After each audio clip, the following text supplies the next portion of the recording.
ايوه يا بهلول، عاوز ايه؟ هو شكل الاسد بيبقى عامل ازاي يا ماما؟ لف كده يا واد وبص لابوك. لفيت وبصيت على ابويا. اعتبر ان هو ده الاسد. اه. طب اتصور مع الاسد يا ماما؟ تصور يا حبيبي زي ما انت عاوز. اضحك يا اسد وانت بتتصور. اهو. خلاص يا اسد، اخدنا الصورة. بس حاجة يا اسد.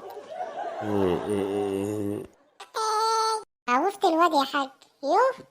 قصدي يا اسد. يا لهوي يا حاج، شكل في حرامي في البيت. قوم اصحى شوف في ايه. متقلقيش يا ولية، اسد نايم جنبك. قوم يا راجل الحق، الحرامي دخل علينا الأوضة. متخافيش يا ولية، في جنبك في أسد.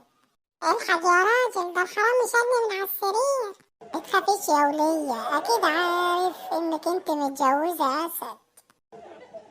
الحقني يا راجل، الحرامي خطفني. متقلقيش يا ولية، ما انت سايبة في البيت أسد.